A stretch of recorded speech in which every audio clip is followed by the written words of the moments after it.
Rosalind Franklin biography, early life and education. Rosalind Elsie Franklin was born on July 25, 1920, in London, England, into a prominent British Jewish family. Her father, Ellis Franklin, was a banker, and her mother, Muriel, was involved in charitable work.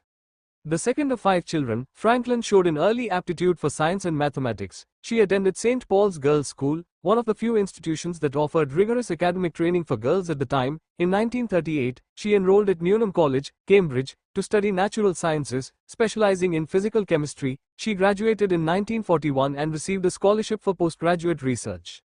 Early career. During World War II, Franklin worked at the British Coal Utilization Research Association, studying the physical properties of coal, which contributed on her PhD from Cambridge University in 1945. Her research focused on the porosity of coal, aiding wartime efforts to improve fuel efficiency. After the war, she moved to Paris in 1947 to work at the Laboratoire Central des Services Chimiques de l'État, where she mastered X-ray crystallography, a technique for determining the atomic structure of crystals. Her expertise in this field would prove pivotal in her later work. DNA research at King's College London. In 1951, Franklin joined King's College London to study the structure of DNA using X-ray diffraction. Her work produced high-resolution images of DNA, most notably, photograph 51, which revealed the helical structure of the molecule.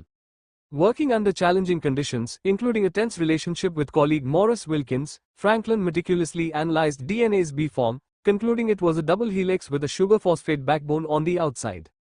However, her contributions were not fully acknowledged at the time, as Wilkins shared photograph 51 with James Watson and Francis Crick without her knowledge. Watson and Crick used this data to build their 1953 DNA model, which earned them the Nobel Prize in 1962, shared with Wilkins.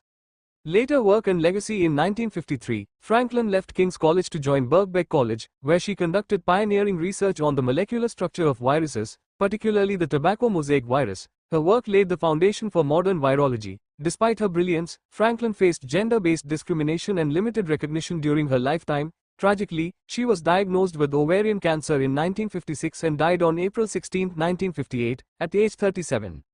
Recognition and impact. Franklin's role in the discovery of DNA's structure was largely overlooked until after her death. Her X-ray diffraction images and data were critical to Watson and Crick's model, though she received little credit initially.